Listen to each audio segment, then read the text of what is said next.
San Petersburgo, capital de Rusia. 25 de octubre de 1917. Hora, las 10 de la noche menos 21 minutos. Anclado en el río Neva, el crucero Aurora espera antes de ocupar un lugar en la historia. Dentro de un minuto exactamente, la tripulación, bajo el mando de los bolcheviques, hará un disparo que será la señal para atacar el Palacio de Invierno.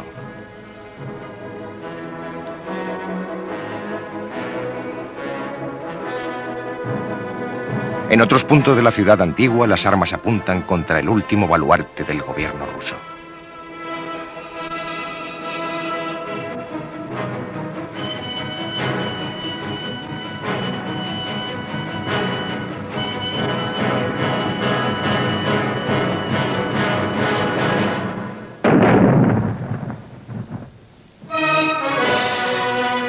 Diez días que conmovieron al mundo. Este programa ha sido elaborado a partir de películas y fotografías originales hechas entre 1896 y 1917.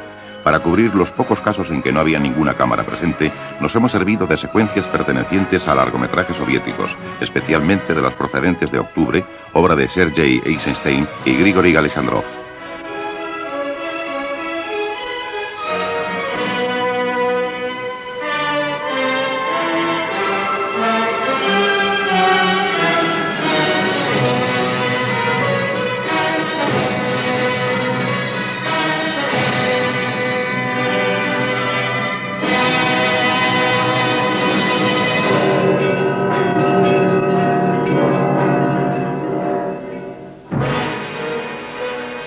El 14 de mayo de 1896, Nicolás Alexandrovich Romanov fue coronado zar de todas las Rusias.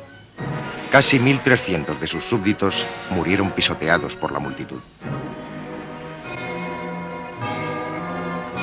En 1913, un desfile imperial en el Kremlin conmemoró el 300 aniversario de la dinastía Romanov. Poco había cambiado en esos siglos.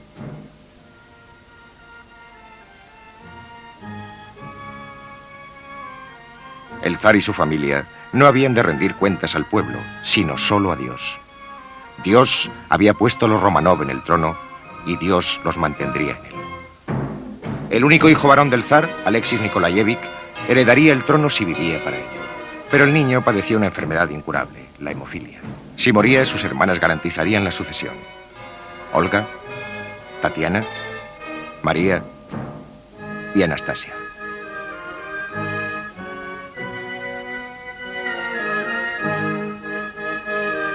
La dinastía debía continuar y debía ser preservada de la democracia, forma de gobierno que el zar detestaba. Mantendré el principio del absolutismo con la misma firmeza con que lo hizo mi inolvidable padre, que en paz descanse. Quienes crean que pueden compartir el poder, manifiestan sueños absurdos.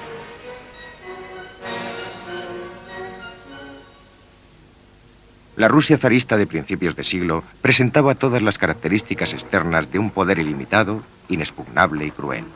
La gran mole del Kremlin se elevaba como recordatorio de las tres fuerzas que controlaban el imperio: la corona, la iglesia y la burocracia. Para aquellos 160 millones de personas que se extendían por un territorio que constituye la sexta parte de la superficie mundial, no había otra autoridad. Las proporciones y la solidez de la arquitectura moscovita hablaban de una sociedad que confiaba plenamente en su propio destino. En este ambiente surgió una importante élite intelectual, y la música y la literatura rusas alcanzaron cotas altísimas. Fueron los propios escritores rusos, hombres como Gogol, Dostoyevsky, Tolstoy y Chekhov, los primeros en ver las sombras que se cernían cada vez más sobre una sociedad irremisiblemente condenada. Para los millones de súbditos del zar, analfabetos, pobres y oprimidos, la iglesia era la única fuente de esperanza y consuelo.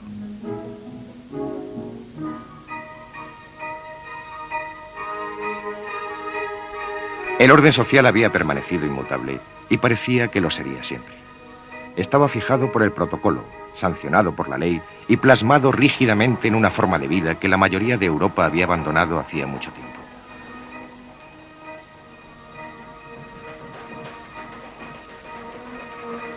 En su vida privada, el zar Nicolás era un hombre amable, tranquilo y tímido, y el suyo era un matrimonio por amor. Con Alex, el mundo entero ha cambiado para mí. La naturaleza, la humanidad, todo. Todo me parece bueno, amable, feliz. La zarina Alex correspondía a su amor y le otorgaba sus consejos. Hemos sido puestos por Dios en el trono y debemos conservarlo sólido y transmitirlo intacto a nuestro hijo. ¿Y cuánto más fácil no es ser un monarca absoluto que uno que ha jurado una constitución? Queridísimo, escúchame.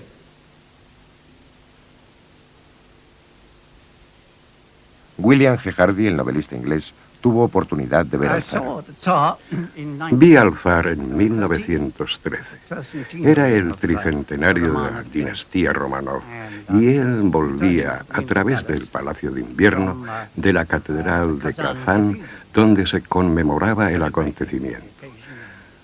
Acababa de tomar la Sagrada Comunión y allí estaba cruzando aquel inmenso Palacio de Invierno en un coche pequeño muy elegante. Iba solo y llevaba una capa de Marta cibelina. Tenía un aspecto magnífico. Sus ojos eran azules, de un azul como el cielo de primavera. Iba solo en el pequeño coche y recuerdo la expresión del cochero, que era de gran ansiedad, como si llevara algo muy valioso que temiera dejar caer. A ambos lados galopaban los cosacos con espuelas y un aspecto tremendamente fiero. Y naturalmente, todos los que estaban en la plaza se quitaban el sombrero. En el censo ruso, el zar figuraba con la profesión de terrateniente. Poseía como propiedad personal más de 6.000 millones de acres, más de la mitad de toda la tierra de Rusia. Él y otros 130.000 propietarios eran los dueños del 95% del país. Un imperio que se extendía casi 7.000 millas de Alemania al Japón y del Ártico al Mar Negro. Para la mayoría de ellos era inconcebible un cambio. Pero había excepciones. El conde León Tolstoy, por ejemplo, propietario además de novelista, era muy querido por sus campesinos. Cuando murió, le lloraron como a un padre y en su entierro llevaban pancartas que rezaban: en memoria de tu bondad. Antes de morir, trabajadores, me gustaría explicaros lo que he estado pensando sobre la situación de opresión en que os halláis. Os veis obligados a pasar vuestra vida en la necesidad y el trabajo fatigoso, mientras otros que no trabajan en absoluto se benefician de lo que vosotros producís. Sois esclavos de estos hombres, y esto no debería ser así.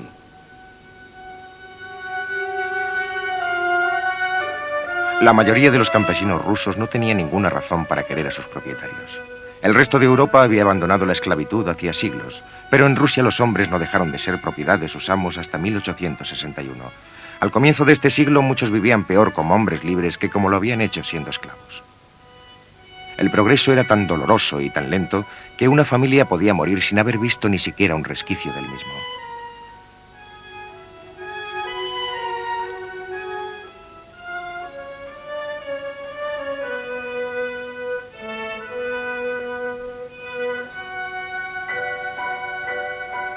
La vida era una sucesión de estaciones entre el nacimiento y la muerte.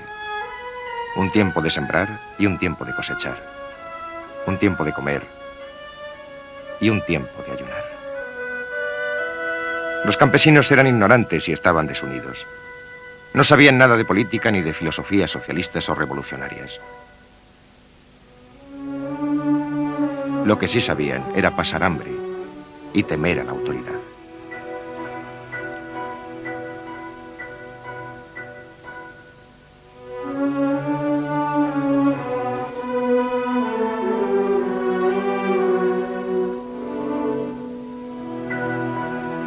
La abolición de la servidumbre introdujo un cambio en la vida de los campesinos. Ahora podían dejar la tierra, y millones lo hicieron. Sabían muy poco de lo que les deparaba el futuro, solo que no podía ser peor de lo que dejaban atrás.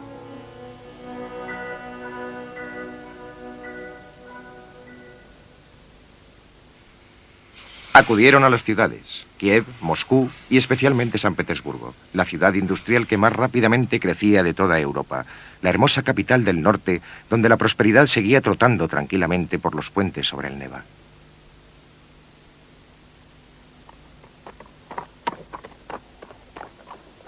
Pero en la nueva zona industrial de la ciudad, los prófugos del campo no habían conseguido escapar ni de la pobreza ni de la sordidez. Sencillamente habían cambiado una sujeción por otra. Seguían siendo jornaleros, ahora jornaleros urbanos. El principal soporte de la industria eran las inversiones extranjeras. Francesas, alemanas y británicas para el acero y francesas principalmente para el carbón. En los 10 años que precedieron a la Primera Guerra Mundial, la producción industrial rusa se duplicó. Sin embargo, su productividad seguía siendo la más baja de Europa, al igual que la mayoría de los salarios, por no hablar de las condiciones de trabajo.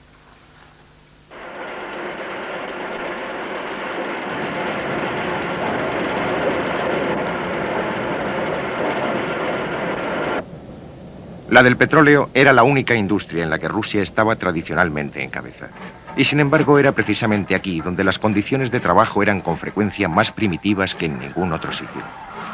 La vida había cambiado, pero no mejorado. Fue en estas grandes industrias donde los hombres pudieron reunirse por primera vez para hablar de sus problemas y plantear acciones políticas. Una nueva palabra se introdujo en su vocabulario habitual, la palabra revolución.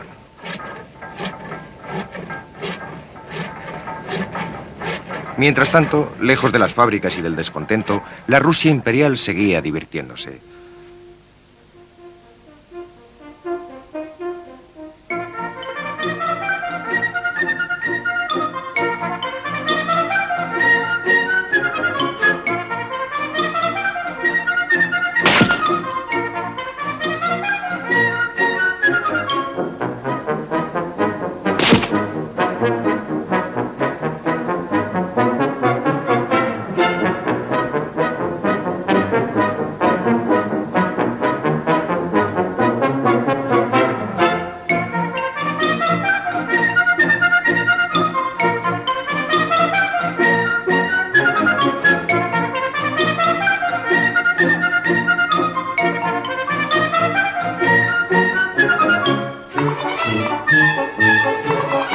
El zar y la zarina eran felices cuando se reunía toda la familia. Al ser el propio zar muy aficionado a la fotografía, muchos de sus momentos de asueto fueron registrados por las cámaras cinematográficas del momento.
Nicolás sabía que su abuelo, Alejandro II, había sido asesinado en 1881 por un grupo revolucionario que creía en el asesinato político como único medio para que Rusia lograra la libertad. Se produjeron los asesinatos, pero el despotismo continuó. 6 años después hubo un atentado contra la vida del padre del zar Nicolás, Alejandro III. Los cabecillas fueron capturados y ejecutados. Uno de ellos era un estudiante, Alexander Ulyanov. Su hermano menor, al saberlo, juró vengarse. Bajo el reinado de Nicolás II proseguían los brotes de violencia pese a los destierros y las ejecuciones. Las grandes casas de los ricos eran un objetivo frecuente.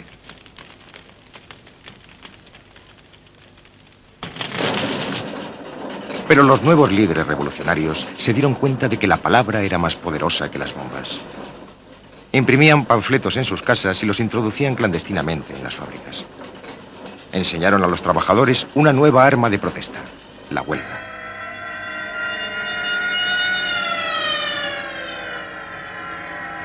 Se extendió la revuelta, cesó la producción y desaparecieron los beneficios.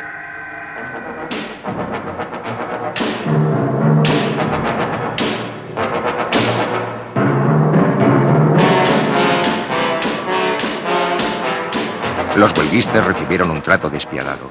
Eran enemigos del Estado y era preciso suprimirlos.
La policía zarista y el ejército imperial perseguían a los opositores al gobierno donde podían, tanto en la ciudad como en el campo.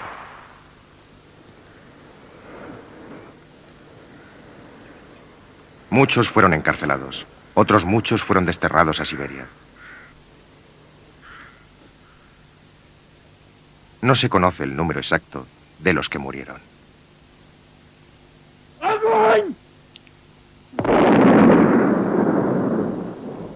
Los archivos de la policía secreta rebosaban de nombres de conocidos agitadores. Uno de ellos era el joven que había jurado vengar la muerte de su hermano. Se llamaba Vladimir Ilich Ulyanov. Lenin. Vladimir Ulyanov, universalmente conocido como Lenin, procedía de Simbiosk, una pequeña ciudad de provincias a orillas del Volga. Nació en esta hermosa casa de maderas amarillas en 1870. La diligencia de su padre se vio recompensada con el cargo de director regional de educación. Su madre era una mujer inteligente y seria que, como el padre, había sido educada en la tradición burguesa de vida sencilla y pensamientos elevados. A los 4 años, Lenin posó junto a su hermana Olga. A los 9, ocupó su lugar en un retrato de la familia completa. Sus notas demuestran su aplicación, 5 sobre 5 en todas las asignaturas. Su hermano preferido, Alexander, fue detenido en 1887 por su participación en un complot para asesinar al zar y en la prisión fortaleza de Susselberg oyó su sentencia de muerte. Lenin, que contaba 17 años, quedó marcado para siempre. La familia se trasladó al norte, a Kazán, y fue aquí donde el muchacho leyó por primera vez las obras de Karl Marx. En esta cocina, el joven Lenin encontró la base científica para el socialismo que sería el motor que le impulsaría durante el resto de su vida. Un año después, la familia volvió a mudarse, esta vez hacia el sur, a Samara. Aquí Lenin comenzó a convertir en secreto a sus amigos al marxismo. Fue mientras estaba en Samara cuando la provincia sufrió una de las epidemias periódicas de hambre que azotaban el país como una peste. Los liberales más prominentes trabajaron afanosamente para aliviar la necesidad de los campesinos, pero Lenin se negó a unirse a ellos y mostró por primera vez la lógica implacable de un político práctico. Esta epidemia de hambre es la consecuencia directa de la forma en que está organizada nuestra sociedad. Y mientras esta no cambie, seguiremos teniendo epidemias de hambre. Pero estas hacen que los campesinos reflexionen sobre la realidad de nuestra sociedad capitalista, lo que les lleva a culpar al orden social de sus condiciones de vida y se destruye su fe en el zar y en el zarismo. Esta epidemia de hambre podría provocar disturbios muy graves, amenazar incluso el orden establecido de la sociedad. Y así, los esfuerzos de las clases acomodadas por aliviar el sufrimiento son muy naturales. La verdad es que todos esos discursos sobre dar de comer al hambriento no son sino el sentimentalismo dulzón tan propio de nuestra inteligencia. En 1895, Lenin se estableció en San Petersburgo tras haber viajado a Suiza para entrevistarse con los principales dirigentes socialistas en el exilio. Por aquella vez, los perros guardianes de la sociedad rusa no le sorprendieron. Estudió Derecho, pero dedicó la mayor parte de su tiempo a la clandestinidad revolucionaria. Padecía asimismo una gran escasez de dinero. Queridísima madre, te ruego que me envíes algo de dinero, ya que lo que yo tenía casi se ha terminado.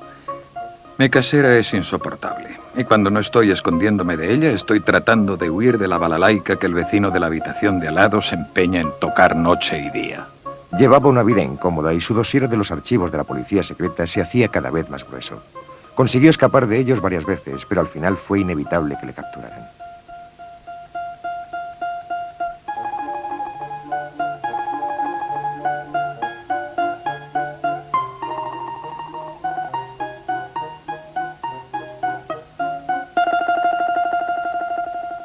Lenin fue detenido en las Navidades de 1895 y pasó 14 meses en la cárcel sin haber sido juzgado.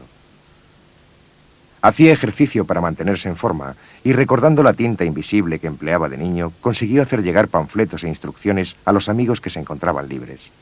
A los 27 años fue desterrado a Siberia.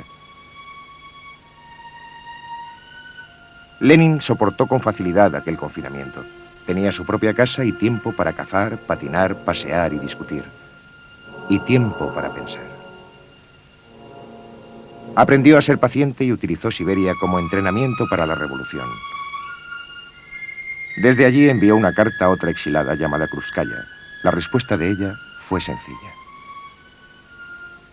Si he de ser tu mujer, lo seré. En la primavera de 1899, las autoridades tuvieron el detalle de permitir que se casaran. Éramos jóvenes y acabábamos de casarnos. Nos queríamos apasionadamente y nos olvidamos del exilio. Durante un tiempo para nosotros no existió nada más que el amor.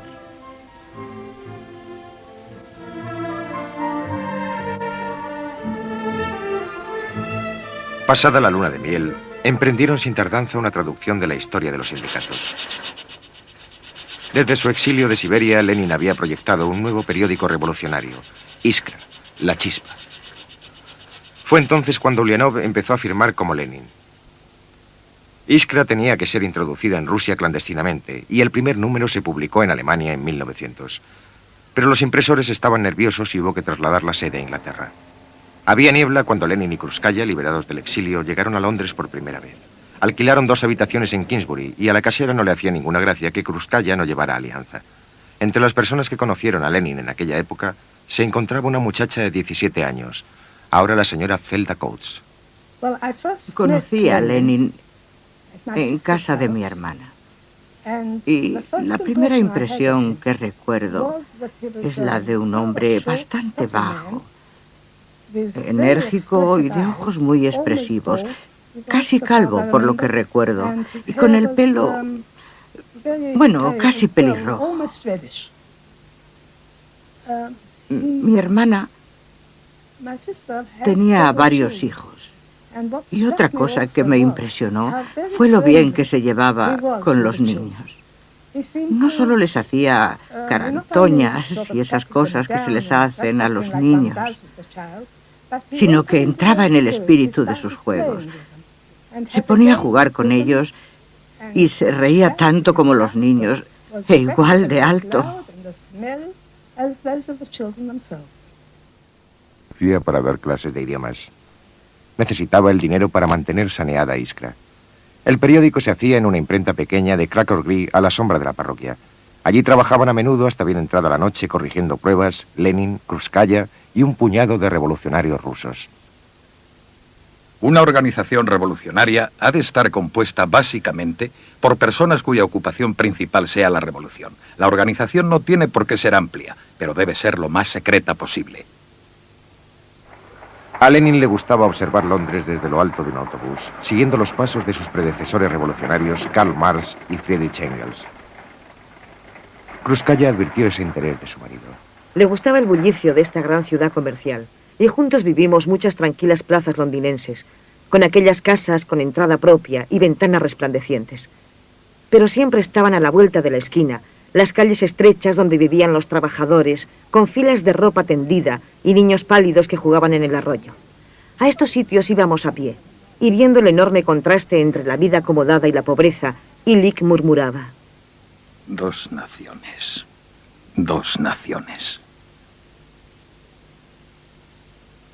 En 1903 los socialistas rusos se reunieron en un sórdido salón de actos londinense. El partido estaba dividido en dos partes muy igualadas. Los oponentes de Lenin querían aceptar como miembro del partido a cualquiera que estuviera dispuesto a apoyarles. Cuanto más extendido esté el título de miembro del partido, mejor. Solo nos serviría de satisfacción el que cada huelguista, cada trabajador, pudiera llamarse miembro del partido. Pero Lenin y sus partidarios estaban decididos a que solo se admitiera como miembros del partido a un núcleo de entusiastas. Es preferible que 10 auténticos trabajadores no puedan decir que son miembros del partido a que un charlatán tenga el derecho y la oportunidad de serlo. El grupo de Lenin ganó por 2 votos. Se convirtieron en los bolcheviques, la mayoría, y los perdedores fueron los mencheviques, la minoría. Hubo una violenta discusión referente a las tácticas que debían emplearse en Rusia en aquel momento. Era poco después de los acontecimientos revolucionarios en Rusia, y la mayoría de los mencheviques presentes en aquella reunión concreta dijeron: descansemos durante una temporada. Los trabajadores están cansados. No debemos presionarles demasiado. Pero Lenin saltó de la silla furioso, lo que no casaba con el hombre frío que yo había conocido, y dijo: eso no son más que tonterías. Son ustedes, señores míos, los mencheviques, quienes están cansados. La clase obrera rusa no está cansada, al contrario, está llena de energía.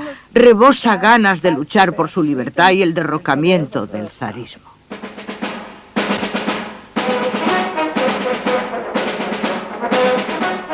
El zar, por su parte, parecía ignorar los acontecimientos que acabarían decidiendo el destino de su trono, su familia y su país. Comenzaba 1904 y Nicolás estaba enzarzado en una guerra con Japón para satisfacer dudosas aspiraciones territoriales. La vida formal de la corte seguía inalterable.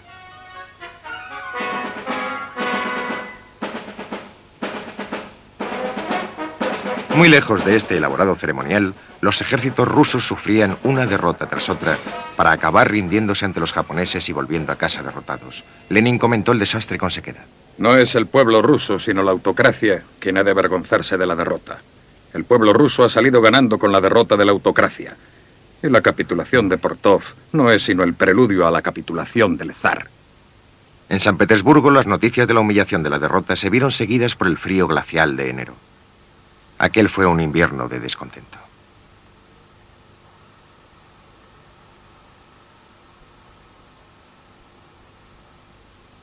El domingo 9 de enero, 200.000 personas fueron hasta el Palacio de Invierno para presentar una petición al zar.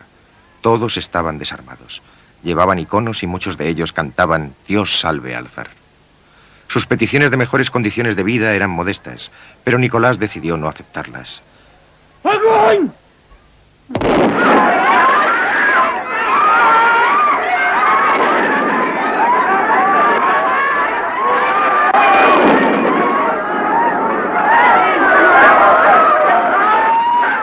Ese día pasó a la historia como el Domingo de Sangre. Murieron más de 1000 manifestantes y más de 5000 resultaron heridos, principalmente mujeres y niños. Pero el zar encontró tiempo para escribir su diario como de costumbre. Hoy ha sido un día difícil. Se han producido serios disturbios en San Petersburgo porque los trabajadores pretendían llegar al Palacio de Invierno. Las tropas se vieron obligadas a disparar sobre ellos y muchos murieron o resultaron heridos. Dios mío, cómo me conmovió y qué duro fue presenciar aquello. Mi madre ha venido a comer. Después llevé a Mijaíl a dar un paseo. Lenin se encontraba en Ginebra cuando las primeras noticias de aquel domingo sangriento llegaron al resto de Europa. Iba hacia la biblioteca acompañado por Krúpskaya cuando se enteró. Inmediatamente cambiaron de rumbo y se dirigieron a un pequeño café de emigrados donde encontraron a sus amigos bolcheviques muy excitados leyendo las últimas ediciones de los periódicos suizos. Lenin vio que sus sueños revolucionarios estaban al alcance de la mano. Ha de haber un levantamiento armado inmediato. Decir que no podemos ganar es hablar como cobardes. En la calma de esta biblioteca ginebrina se aplicó al estudio de las implacables técnicas de la guerra civil. Este volumen concreto, Las memorias de los revolucionarios rusos del siglo XIX, conserva aún sus notas escritas en los márgenes. En octubre de 1905 se reunieron por primera vez en San Petersburgo representantes de los trabajadores de la ciudad. Se autodenominaron Consejo, que en ruso se dice Soviet, y una de sus primeras decisiones fue convocar una huelga general.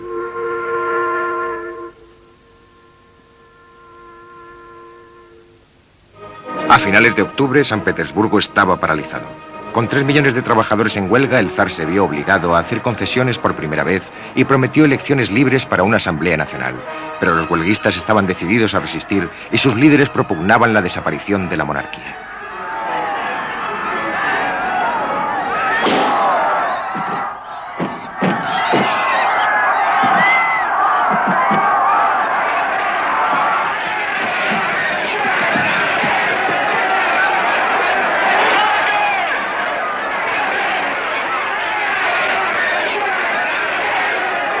En Moscú, una brigada de combatientes bolcheviques, apoyada por miles de huelguistas, levantó barricadas en las calles.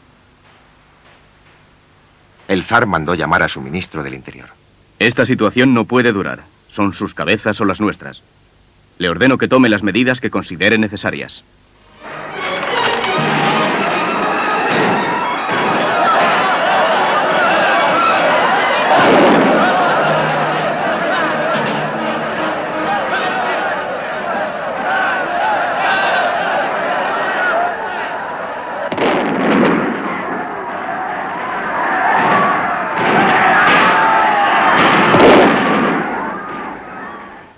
El año de 1905, que había empezado con un domingo de sangre, terminó con otra masacre. El poder del zar parecía inatacable de nuevo y los líderes del Soviet fueron desterrados. Su último presidente, un socialista, aunque todavía no un seguidor de los bolcheviques, se llamaba León Trotsky. 3 meses después, la Asamblea Nacional prometida se reunía por primera vez. Lenin la atacó desde el exilio. La Asamblea Nacional es un instrumento inadecuado para lograr la victoria de la revolución. El gobierno ruso sigue siendo un despotismo militar con la cara lavada por formas parlamentarias. Por su parte, el zar convocaba y disolvía la asamblea a su capricho. Por fin se acabó. Hoy he disuelto la Asamblea Nacional. Ha hecho un tiempo espléndido. Después de cenar he leído un libro y he dado un paseo en barco. Era una época de represión, y en los archivos de la policía figuraban los nombres de muchos que después tomaron parte en la Revolución de Octubre de 1917. Piet Chomsky,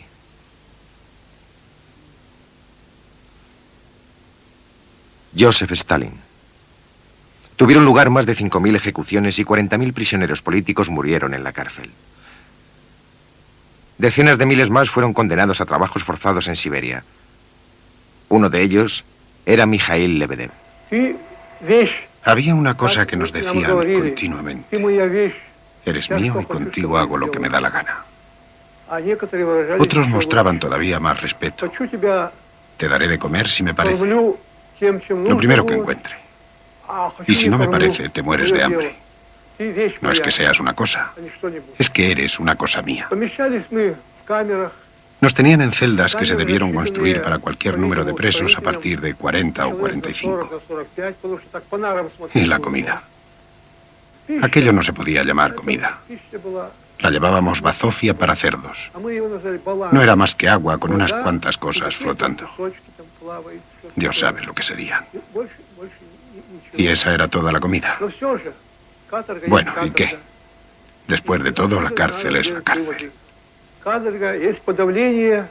Y reprime por completo cualquier sentimiento humano. La vida de la buena sociedad de San Petersburgo seguía como de costumbre. Y las hijas de las familias acomodadas se dedicaban a hacer obras de caridad, porque los rusos son gentes muy generosas. Otras hijas aprendían las delicadas exigencias de la vida ociosa. Esta famosa academia se conocía con el nombre de Instituto Smolny. Desde este mismo edificio, Lenin anunció la victoria bolchevique en 1917.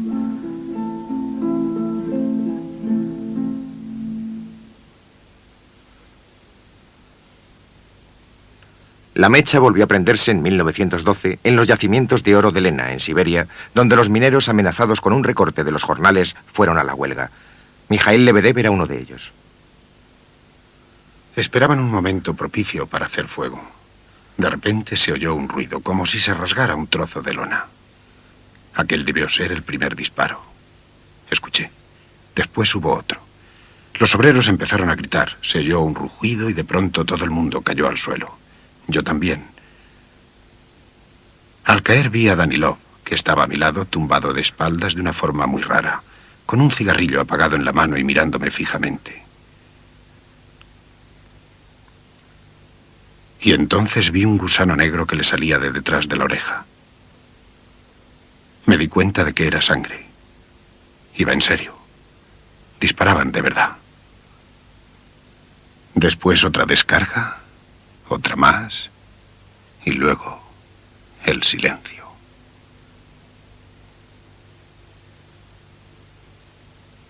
Tras los incidentes de Lena, Lenin fue a Polonia porque quería estar próximo a lo que ocurría en su patria. Todos los días, después de una cena de sopa y albóndigas, daba los últimos retoques a su artículo para Pravda y lo llevaba al correo. Krúpskaya describe su vida allí.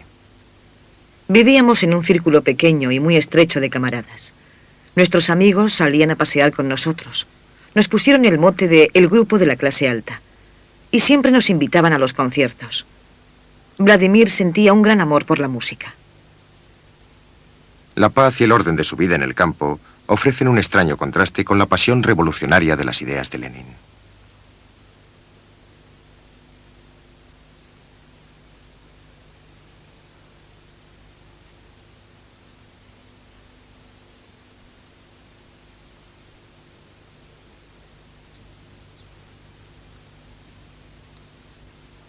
A 400 millas de allí, en la ciudad de Sarajevo, en los Balcanes, se celebraba algo.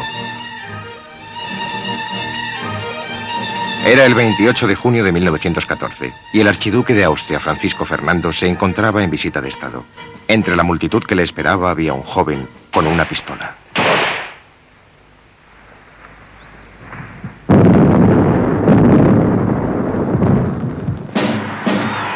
Alemania declaró la guerra el 1 de agosto de 1914 y en Rusia surgió un repentino sentimiento de unidad en aquella nación dividida. El zar efectuó su esperada aparición en el balcón, jurando no firmar la paz mientras quedara un solo soldado extranjero sobre el suelo de la madre Rusia. El pueblo le vitoreaba, se arrodilló para recibir su bendición y algunos le llamaban el gran padre de su pueblo. La fiebre de patriotismo que agitaba al resto de los países europeos se apoderó también de Rusia.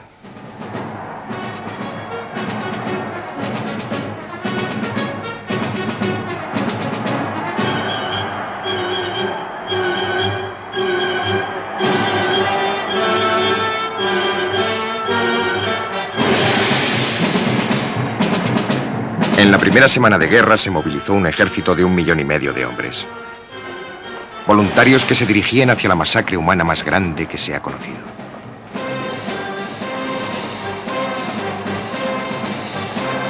En los sombríos campos de batalla de la Europa del Este, 1 de cada 2 hombres causaría baja. Los muertos quedaban con frecuencia insepultos y los heridos, abandonados, se helaban en su propia sangre.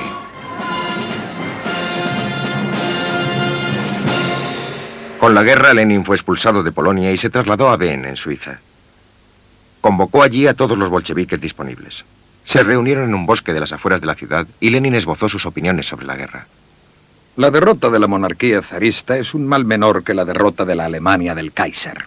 Cuanto mayores sean las pérdidas en la guerra, antes se darán cuenta todos de que se ha traicionado al pueblo.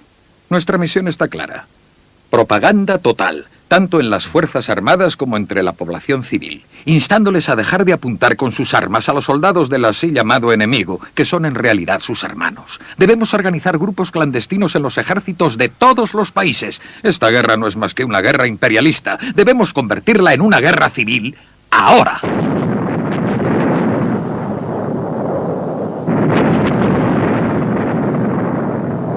Para los miembros bolcheviques de la Asamblea Nacional, las palabras de Lenin tuvieron una consecuencia inmediata. Se los detuvo por oponerse a la guerra. Se los condenó por alta traición y se los desterró a Siberia.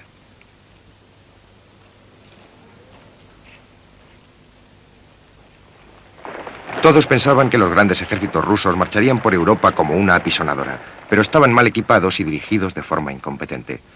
Hindenburg, el comandante alemán, les infligió una derrota clásica en Tannenberg durante el primer mes de guerra.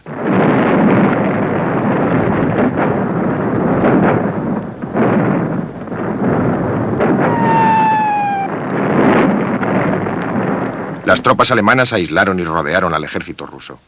Y en agosto de 1914, los rusos sufrieron 300.000 bajas entre muertos, prisioneros o heridos graves.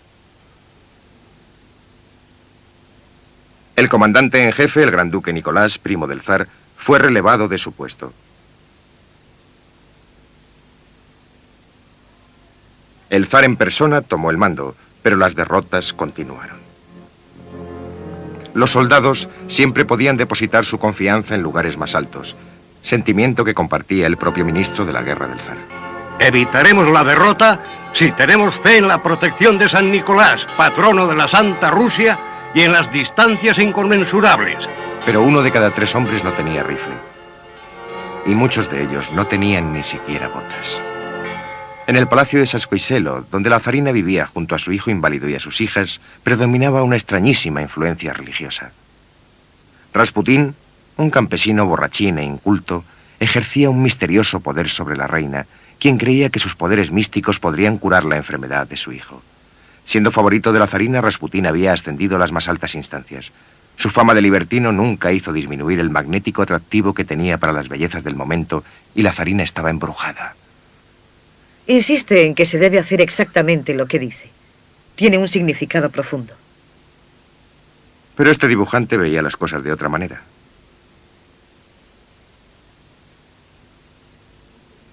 Bajo la influencia de Rasputín, la zarina escribía largas y sentenciosas cartas al marido que estaba en el frente. Mi querido Nicky, me sangra el corazón cuando pienso que has de soportar tantos reveses sin tenerme a tu lado. Llevas una carga tan pesada sobre tus pobres hombros. Ningún espíritu de equipo, ninguna confianza en los oficiales. Pero espero que visites a los soldados siempre que puedas, y me imagino su alegría al verte. Mi consuelo es cuidar a los heridos, el aliviar sus sufrimientos, aunque sea en pequeña medida, ayuda a mi corazón a sobrellevar su dolor. La zarina organizó su propio hospital militar junto a San Petersburgo.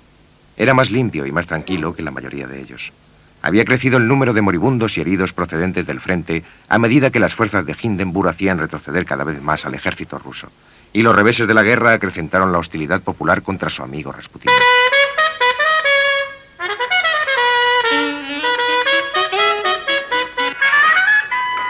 En diciembre de 1916, Rasputín fue invitado a la casa del príncipe Yusupov en San Petersburgo, y mientras sus amigos aristócratas ponían el Yankee Doodle Dandy en el gramófono, fue asesinado. La zarina quedó abrumada por el dolor. Esta noche gran escándalo en casa de Yusupov. Una gran fiesta, todos borrachos. La policía oyó disparos y dice que nuestro amigo ha sido asesinado. Ni puedo ni quiero creerlo. Que Dios nos asista. Los conspiradores sacaron el cuerpo de la casa. Habían echado enormes dosis de cianuro en su vino y sus pasteles, pero al ver que esto no surtía efecto, le dispararon al corazón.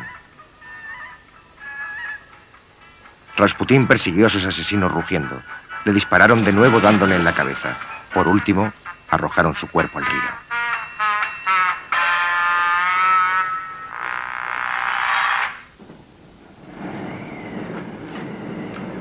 El invierno ruso de 1916 fue uno de los más fríos de este siglo. El estado de los transportes era caótico, las fuentes de energía quedaron cortadas y era difícil conseguir pan, no porque no lo hubiera, sino porque no llegaba. Con tristeza y sin entusiasmo, el ejército pasó entre escalofríos aquellos meses gélidos. Tras la humillación de la derrota, las penurias y privaciones del invierno ruso.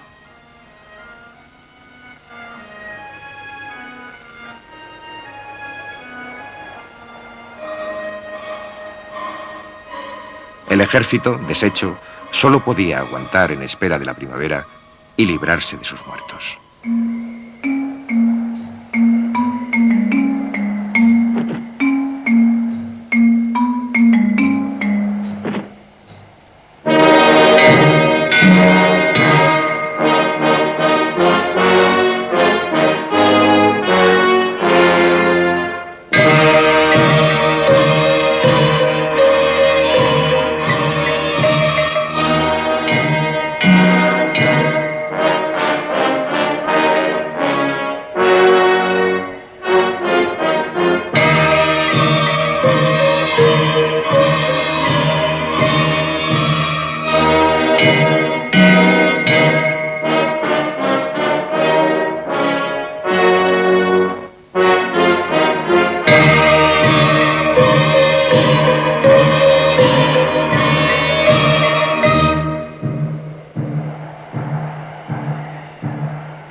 Hasta las míseras raciones de guerra tenían dificultades para llegar a las ciudades, y el descontento impreciso del pueblo estalló en la calle.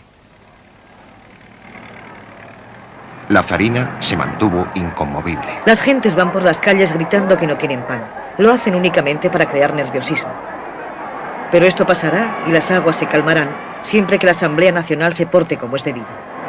Pero ahora la Asamblea Nacional incitaba al pueblo a rebelarse contra sus gobernantes. El 23 de febrero empezó una huelga general en San Petersburgo. Casi 100.000 obreros tomaron parte en las manifestaciones. «Acabad con las manifestaciones en la capital», ordenó el zar. Pero fue inútil.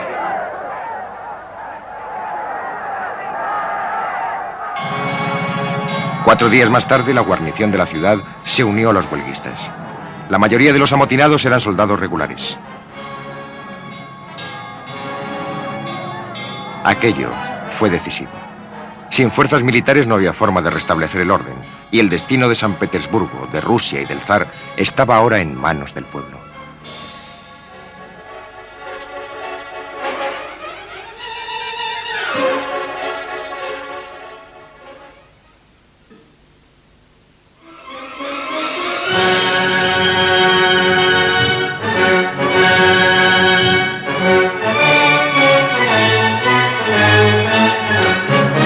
Buscando desesperadamente líderes, los manifestantes se dirigieron a la Asamblea Nacional. En el mismo edificio se estaba celebrando ya un consejo de soldados y trabajadores, un nuevo soviet. Y a partir de ese momento se constituyó en rival de la Asamblea. Alexander Kerensky, un abogado de 35 años, era miembro tanto de la Asamblea como del soviet. Era un gran orador y su valeroso llamamiento al derrocamiento del zar lo convirtió en un héroe popular. Cuando las tropas del frente tuvieron noticias de los disturbios de la capital y se enteraron de que el zar podía ser derrocado en cualquier momento, lanzaron vivas, se rieron y agitaron pancartas como todos los demás, sin duda en la esperanza de que el nuevo gobierno terminara con la guerra.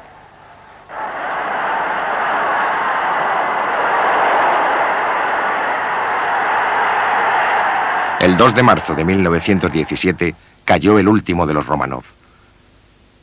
Sin grandes alaracas, sin ofrecer siquiera una breve resistencia, Nicolás firmó el documento de abdicación. Fueron inflexibles y él tuvo que abdicar. Los miembros de la Duma subieron al tren en una vía muerta y exigieron su abdicación. Y él accedió. No podía hacer otra cosa. Y lo más trágico era que en el documento de la abdicación figuraban todos los títulos maravillosos que tenía. Empezaba con Nos Nicolai II Alexandrovich, emperador soberano y absoluto de todas las Rusias, zar de Polonia, gran príncipe de Finlandia y Lituania, y zar de Siberia, zar de Kov, y así sucesivamente, etcétera, etcétera.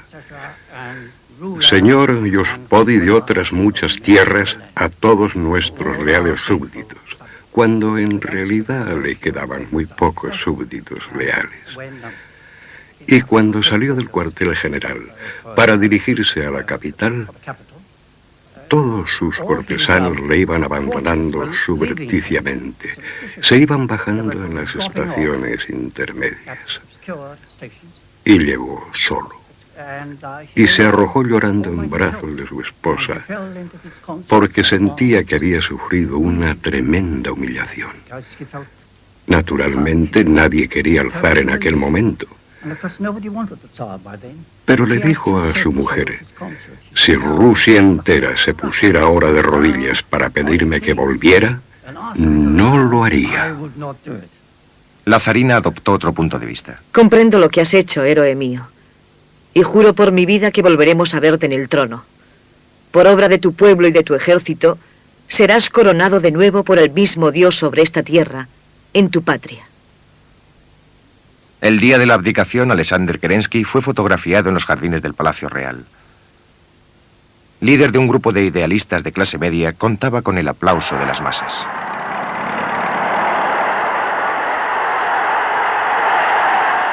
Milagros como el nuestro que convierten a los esclavos en hombres libres solo se dan una vez en cada siglo. Sea nuestro lema libertad, igualdad, fraternidad. Se formó un gobierno de coalición entre el centro y la derecha. Su primer ministro era el conservador Príncipe Lvov y Kerensky era el ministro de Justicia. La multitud invadió y saqueó los antiguos centros oficiales zaristas, destruyó la Dirección General de Policía y tomó las cárceles al asalto. Más valor práctico tuvo la liberación de más de 1000 prisioneros políticos.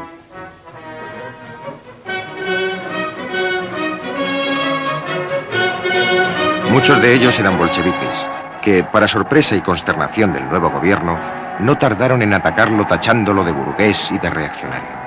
Uno de los que regresaron a casa del exilio de Siberia era un joven llamado Molotov.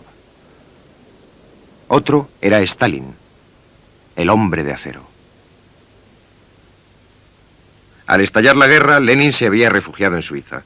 Vivía en Zúrich, escribiendo propaganda y manteniéndose en contacto con la organización bolchevique en Rusia. Cuando tuvo noticias del alzamiento de febrero, vivía sobre este restaurante en el barrio viejo de la ciudad. No tardó en escribir a Rusia proponiendo un plan de acción.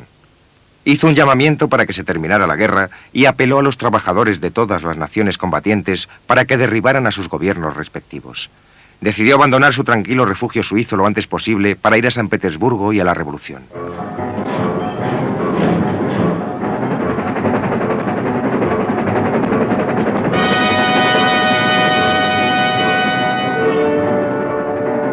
Cuando emprendió el viaje de vuelta, llevaba 10 años fuera de su patria. E iba acompañado por otros revolucionarios que, como él, habían estado esperando este momento durante todo el tiempo que duró su exilio. Cruzaron Alemania en un tren privado. El Kaiser les había garantizado su seguridad. El gobierno alemán veía ventajas evidentes en ayudar a unas personas que se oponían tan violentamente a que Rusia continuara en la guerra. Desde Alemania, los exiliados cogieron un ferry que los llevó por el Báltico hasta Trelleborg, en Suecia, desde donde siguieron para Estocolmo.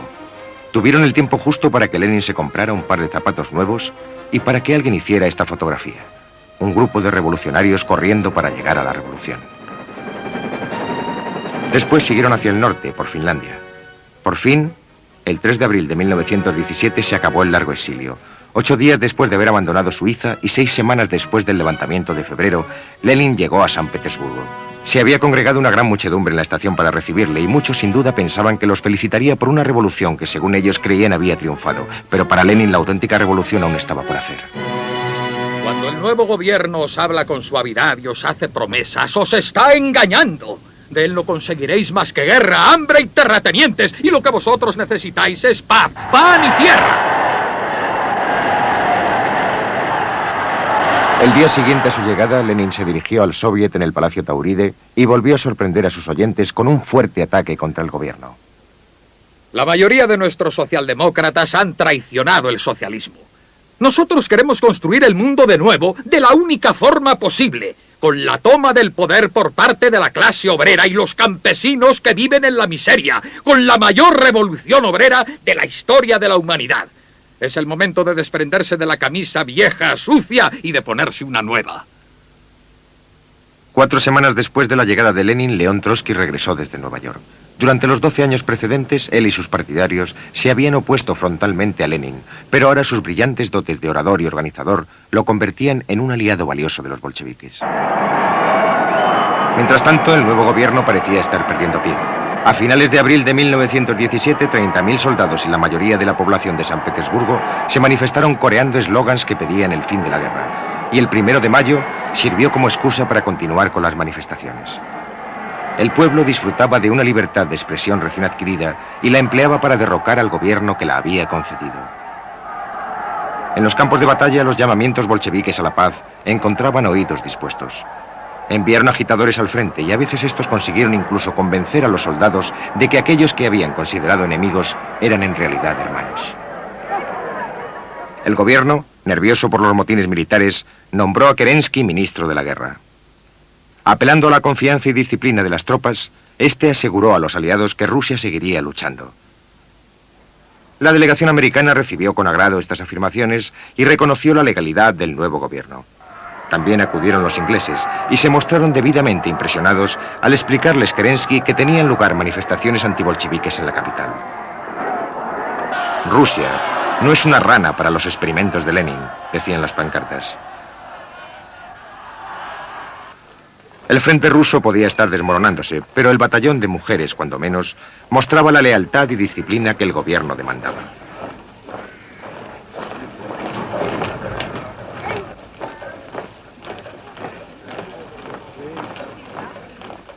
La suya fue una lealtad que se mantuvo firme hasta la noche de la victoria bolchevique en octubre.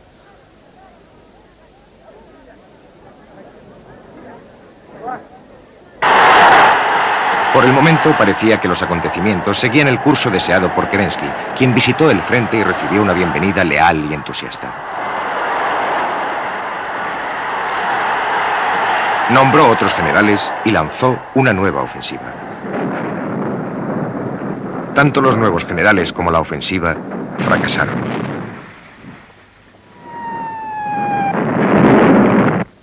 Después de cada derrota militar, aumentaba la popularidad de los bolcheviques. Después de todo, ellos seguían haciendo llamamientos a la paz.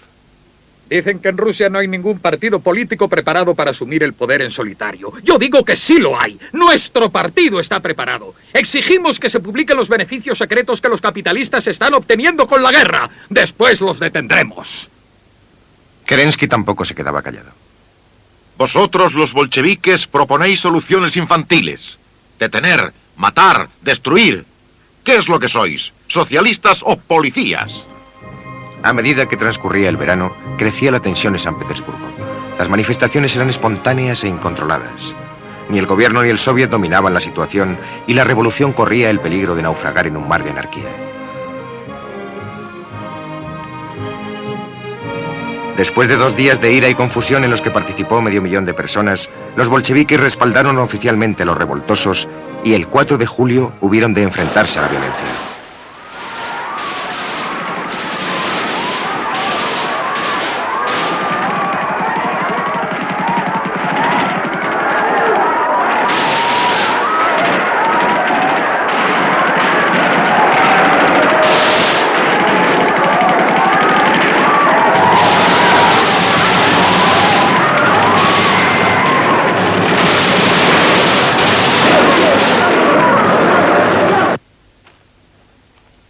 Alexander Kerensky se convirtió en primer ministro de Rusia el 7 de julio y no tardó en actuar según el espíritu simbolizado por las descargas. Saqueó el cuartel general de los bolcheviques, antigua casa de la bailarina.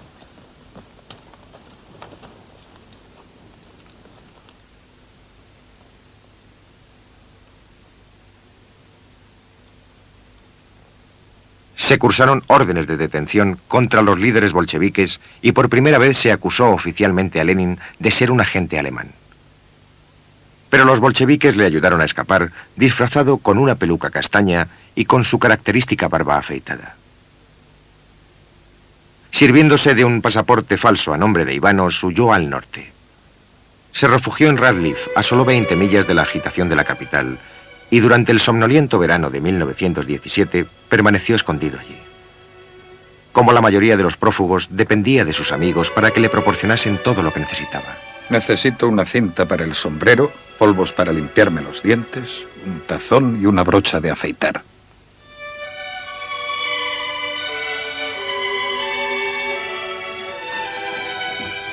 Pasado un tiempo, se sintió intranquilo y recorrió el lago buscando un escondite más seguro. Convirtió un pequeño cobertizo de paja en una casa primitiva.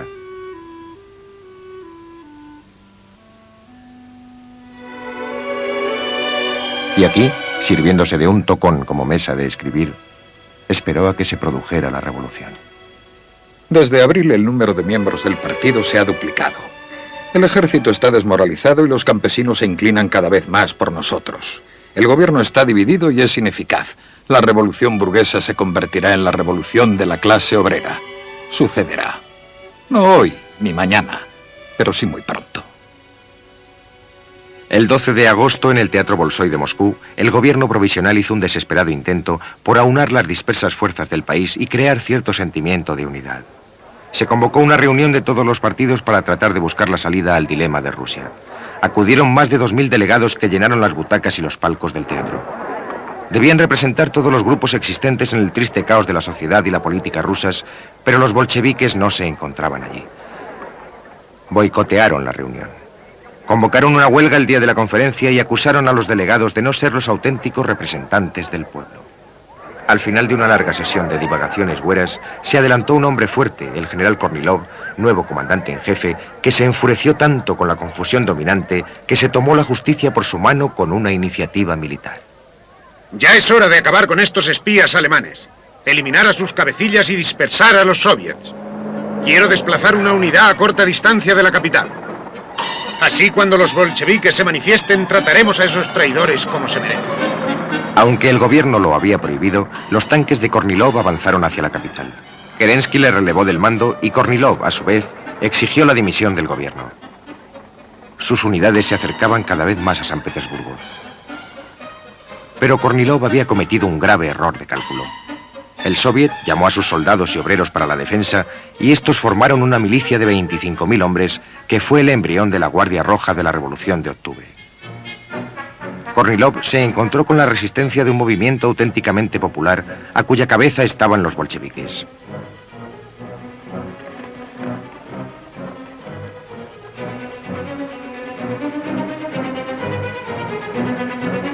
Contra semejante resistencia, las unidades de Kornilov combatieron en vano, y hasta su famosa división salvaje, los feroces cosacos, quedó minada cuando el nieto de uno de sus grandes héroes nacionales se reunió con la delegación para tratar de convencerles de que depusieran su actitud. Los que habían conseguido resistir a Kornilov volvieron a la ciudad. Aquella no era una victoria del gobierno, sino del partido bolchevique.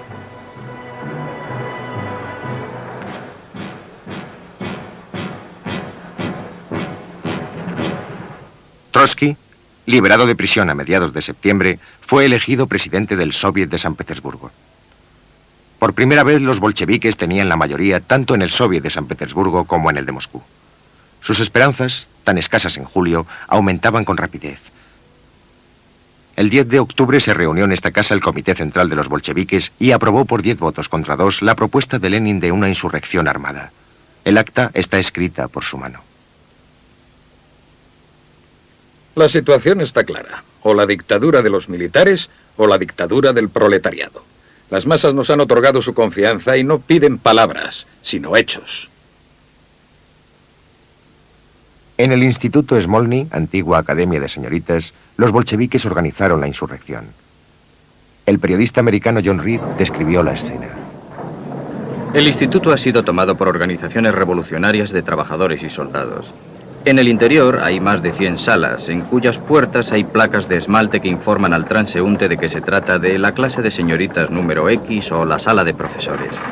Pero sobre ellas hay ya otros carteles, prueba de la vitalidad de un orden nuevo. Comité Central del Soviet o Unión de Soldados Socialistas. Los largos pasillos abovedados iluminados por débiles luces eléctricas resuenan al paso apresurado de obreros y soldados, y el ruido de sus botas produce un trueno profundo e incesante en el suelo de madera. Los descansillos rebosaban de panfletos y escritos políticos. El 23 de octubre los batallones bolcheviques salieron a tomar posiciones en la calle. El gobierno Kerensky, aun sabiendo lo que ocurría, hizo muy poco para detenerlos.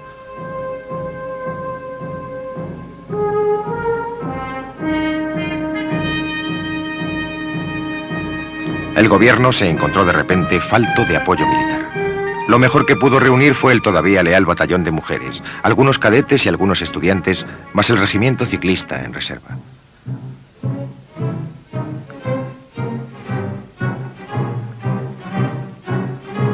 En el Palacio de Invierno, los defensores levantaron barricadas contra el ataque que esperaban.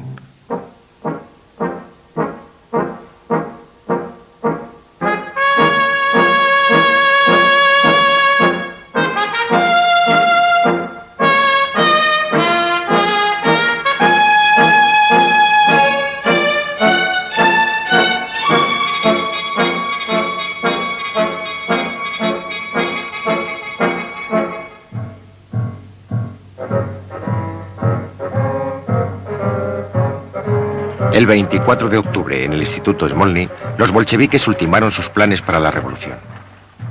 Sus líderes trabajaban sin dormir.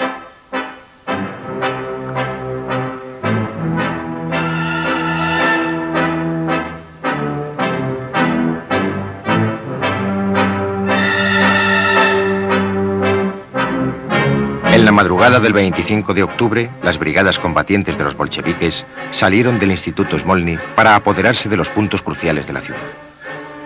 Las estaciones de ferrocarril, el Banco Nacional, la central de teléfonos y el puente principal sobre el río. Había empezado la revolución.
A bordo del crucero Aurora, el comisario bolchevique era el comandante Belisev. La zona rodeada fue iluminada por un electricista para permitir que las brigadas armadas de obreros, soldados y marineros convergieran en el centro de la ciudad y rodearan el Palacio de Invierno.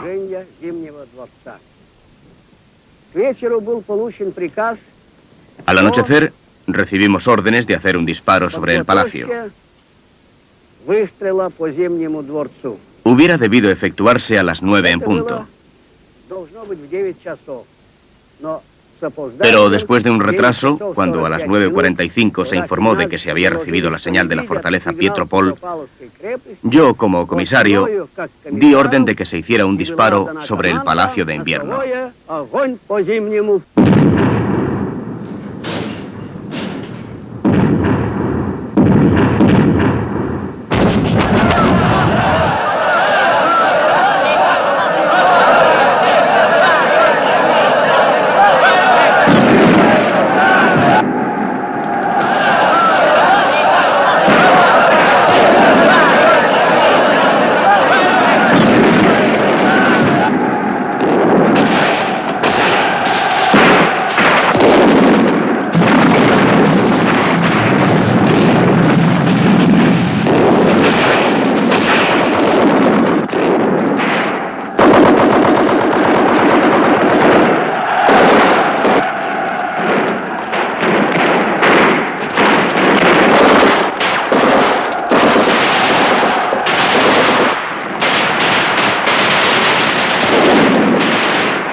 Comienza una nueva era de la historia rusa.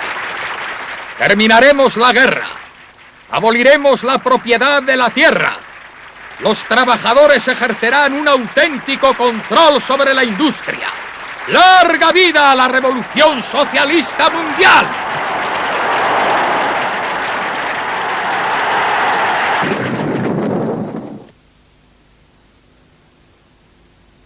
A la mañana siguiente, se concentró una muchedumbre ante el Palacio de Invierno.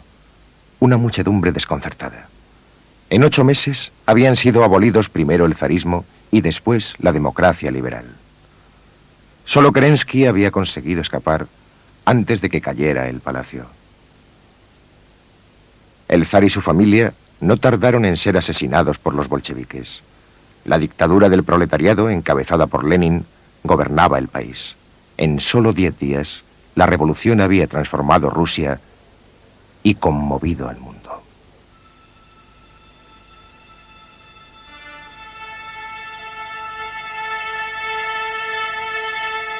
Fue al 11º día cuando llegó la nieve.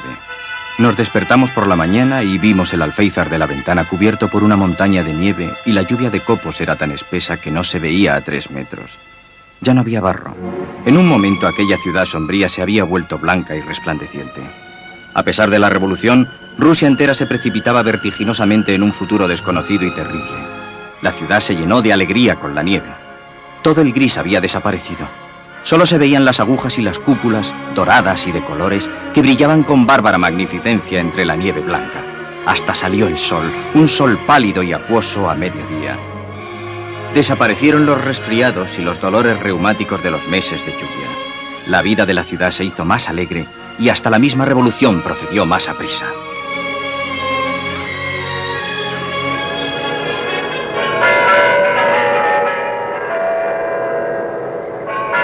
Moscú, Plaza Roja. Donde antes los ricos paseaban en coche, hay ahora una larga cola que avanza hacia la tumba de Lenin. Vienen gentes de todos los rincones de ese enorme país, muchos millones al año, bajo el sol y bajo la nieve. El pueblo ruso ha conseguido mucho y ha padecido mucho. Una transformación industrial única en la historia y una guerra que destruyó completamente el 80% de esas industrias. De la Edad Oscura a la energía nuclear, pacífica o bélica, de la primera victoria de Lenin por medio de una guerra civil y las salvajes purgas de Stalin a una cuidadosa convivencia y una libertad personal mayor que la de cualquier época posterior a los días que siguieron a la abdicación de Nicolás II. Pero ¿quién puede decir a dónde les llevará el camino que comenzaron a andar en 1917? ¿Y a nosotros?